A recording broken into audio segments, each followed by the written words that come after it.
అందరికీ నమస్కారం మరియు శ్రీరామనవమి శుభాకాంక్షలు.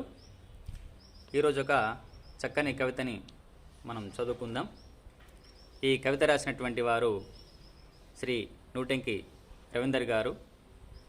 గత 2 దశాబ్దాల పైచిలుకు కాలంగా సాహిత్యాన్ని వెలువరిస్తూ కవిత్వం ఉన్న సాహిత్యం ఉన్న ఒక గౌరవ కార్యంగా నెరవేరుస్తున్నటువంటి వారి కవితలు ఎప్పుడు కూడా నాకు ఉత్సాహాన్ని ఇస్తూనే ఉంటాయి.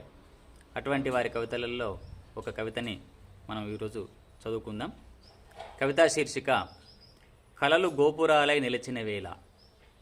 ప్రకృతి అంతా పూలపడవై భక్తి అలలపై తేలియాడుతున్న డోలోత్సవం. రామనామ పారవశ్యంలో ప్రపంచమంతా ఊరేగుతున్న తన్మయోత్సవం. దశ దిశలు గుహిస్తున్నవి దశ కంఠాలై యా పావన నామం. దేశ దేశాలు ఆలపిస్తున్నవి గొంతు కలిపి బృందగానం. నవగ్రహాలు అనుకూలించినవి అనుగ్రహ కూటమి అయి కాగల కార్యం తీర్చిరి అష్టదిక్పాలకులు ఇష్టసకులై. స్వరాభిషేకం చేస్తున్నవి సప్త సాగరాలు స్వరసప్తకమై.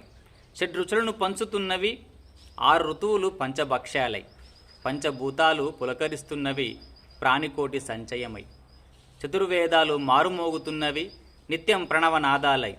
త్రికాలాలు తిలకిస్తున్నవి త్రిలోచనాలై. హస్తద్వయం సాష్టాంగపడుతున్నది మానవాళికి మర్యాద పురుషుడు రాముడొక్కడేనని. హస్తద్వయం సాష్టాంగపడుతున్నది మానవాళికి మర్యాద పురుషుడు రాముడొక్కడేనని. అదిగదిగో అవని యవనికపై అమరింది అమరధామం. అయోధ్యానగరి యందు అద్భుతమో దివ్యారామం. జాతి శిరసున వజ్ర కిరీటమై జగతి నుదుటిన తూర్పు సింధూరమై భాసిల్లుచున్నదదియే భువనమోహన భవ్య సౌధం. కనుపాపల్ని మసకబార్చిన పెనుచీకట్లను పెకిలించుకొని శతాబ్దాల దురక్రమణ చిహ్నాన్ని చితాభస్మంగా కూల్చేసుకొని కాంతులోనే కరల్ని గోపురాలుగా మలుచుకొని జగజ్జయమానంగా వెలుగొందుతున్నదదిగో ఆత్మగౌరవ కాషాయ పతాకం.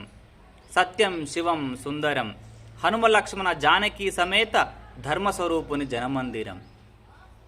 Thank you.